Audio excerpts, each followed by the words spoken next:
सगळे केक बाजूला आणि हा केक एका बाजूला, तो म्हणजे कोणता तर आहे हा चीज केक. हा पहिल्यांदा मी आयकियामध्ये मुंबईला खाल्ला होता आणि त्यावेळेस माझ्या मिस्टरांना एवढा आवडला की हा आठवड्यातनं 2-3 वेळा नक्कीच बनतो, म्हणून मी हा केकसाठी एक छोटंसं भांडं मागवलं आहे. कारण जास्त प्रमाणात बनवण्यापेक्षा छोटे छोटेच केक बनवायचे आणि वेगवेगळ्या फ्लेवरचे केक बनवायचं असं ठरवलं, म्हणून मी एक छोटंसं केक टीन देखील मागवलेलं आहे, तो मी दाखवते पुढं. तर चीज केक बनवताना पहिला लेअर असतो तो बिस्किटांचा. तर इथं मी डायजेस्टेड बिस्किट घेतले, तुम्ही कुठल्याही बिस्किट घेऊ शकता किंवा ज्या प्रकारचा जो चीज केक बनवायचा आहे त्या प्रकारे बिस्किट घेऊ शकता. म्हणजे ओरिओ चीज केक असेल तर ओरिओचं बिस्किट, बिस्कॉफ चीज केक असेल तर बिस्कॉफचं बिस्किट किंवा जे पार्लेजी असतो ते पण वापरू शकता तुम्ही. तर मस्त असा बिस्किटांचा चुरा मी करून घेतलाय. एक बिस्किटचं पॅकेट बास आहे कारण माझा छोटासा केक टीन आहे म्हणून. त्यात मी 1 चमचा मध घातलाय, 3 चमचे मेल्ट करून बटर घातले. आता मध नाही घातला तरीही चालेल, ते ऑप्शनल आहे. बटर मात्र नक्की घाला कारण छान असं आपल्याला हे जो पहिला लेअर आहे तो सेट करून घ्यायचा आहे. म्हणजे कसा की हा जो केक टीन आहे त्याला छान असा पॅक बसलं पाहिजे, म्हणून बटर घालणं आवश्यक आहे.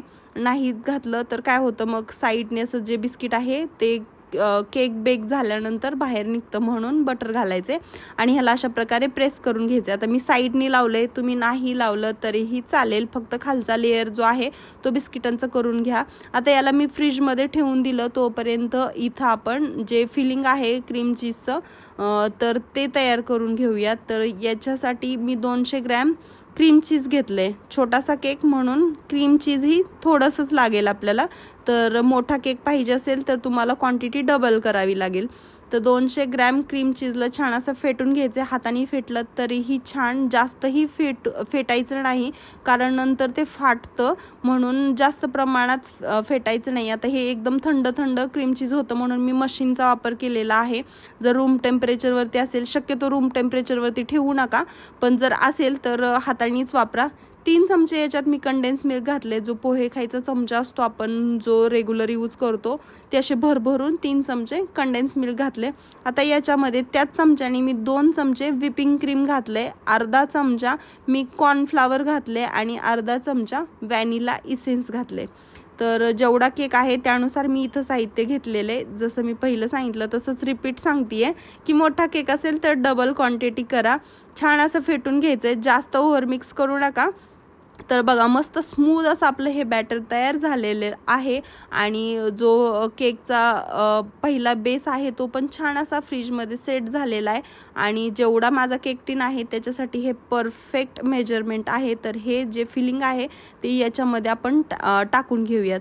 तर हा केक आहे तो डायरेक्ट बेक नाहीत करत, याला काय करतात पहिल्यांदा एका गरम पाण्याच्या भांड्यामध्ये ठेवतात आणि नंतर बेक करतात, नाहीतर तो जास्त प्रमाणात जळला जातो.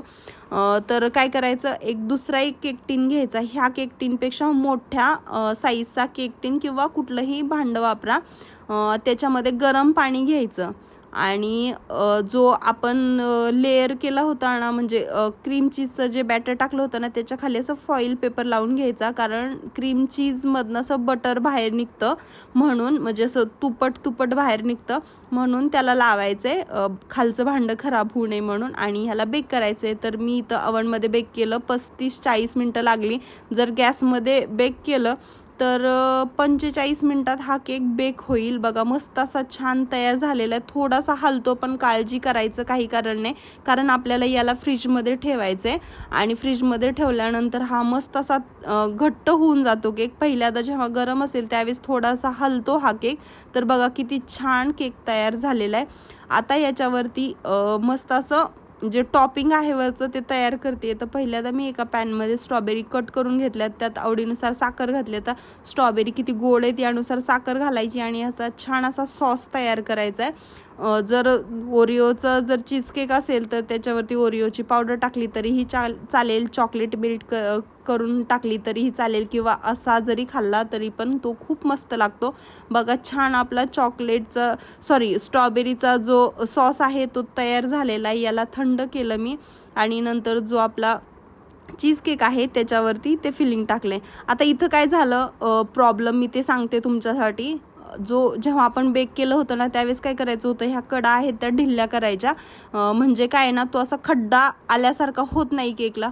तुम्ही पहिल्यांदा पाहिलंच असेल, ज्यावेळेस आपण बेक केला त्यावेळेस एकदम लेवल त्याची एकदम कट टू कट होती, पण आता फ्रीजमध्ये थंड केल्यानंतर हा थोडासा असा खड्डा पडल्यासारखा झाला आहे. म्हणून काय करायचं, साईडनी कडा त्यावेळेसच अशा ढिल्ल्या करून घ्यायच्या, म्हणजे असा खड्डा पडणार नाही. पण मस्त केक झालेला आहे. जर फक्त तेवढी स्टेप फॉलो करा जी माझ्याकडून राहिली. आणि वरती मी इथं स्ट्रॉबेरीचं जे फिलिंग आहे ते टाकलेलं आहे, मस्त असा गार्निश केलेला आहे. आणि ज्यांचा हा केक फेवरेट आहे त्यांच्याकडूनच हा केक मी कट करून घेणार आहे. तर मस्त दिसतोय ना, जेवढा दिसायला मस्त आहे ना तेवढाच खायलाही मस्त आहे. जर आवडत नसेल तर एवढ्या क्वांटिटीत तुम्ही बाउलमध्ये किंवा कशामध्येही बेक करून खाऊ शकता.